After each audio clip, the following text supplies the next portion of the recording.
The only thing more rare than a 1915 streetcar is a 1915 streetcar. It's a lot. With a 20-year-old driver.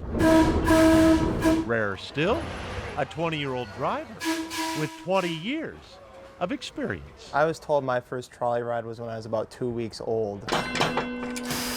This is the air brake, and then I'm applying power to the motor. Andy Jacob is the youngest volunteer motorman at the Minnesota Streetcar Museum, which operates the trolley line at Lake Harriet. I'd have friends in high school, and even before that, when I started volunteering, they'd come ride from school, you know, not knowing I was doing this, and they'd see me in the motorman's seat, and they'd be like, "You do this?" I said, "Yeah." 1 mile left of what once was a 500-mile Twin Cities streetcar system. 1 straight mile to a dead end.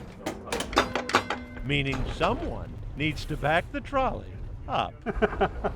I'm happy right here. Back and forth.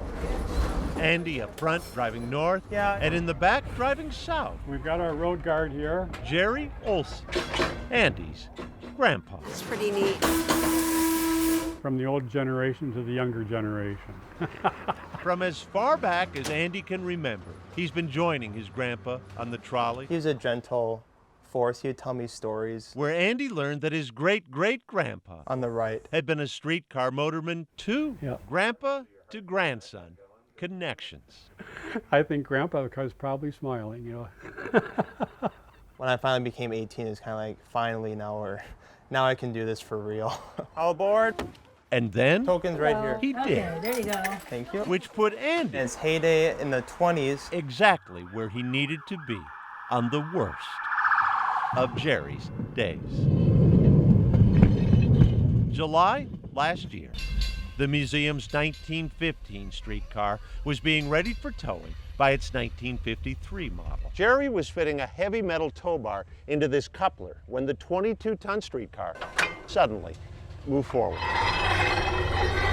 The headlines told the story of the seriously injured streetcar volunteer. Well, I almost lost this hand. What they missed was the grandson, I was standing behind him. who calmly stayed by the side I was there, and of his grandpa. we talked, and he never lost consciousness, and we just talked till the paramedics came. After a week in the hospital, several more in a care facility, and with ongoing therapy, Sounds good, Andy. Jerry and his surgically rebuilt hand are back at the controls. My favorite hour is when I can work with him. And closer than ever are Jerry and Andy. A great young man. No finer compliment Yeah. from a stoic and proud 81-year-old grandpa, reassuming his place on the family line.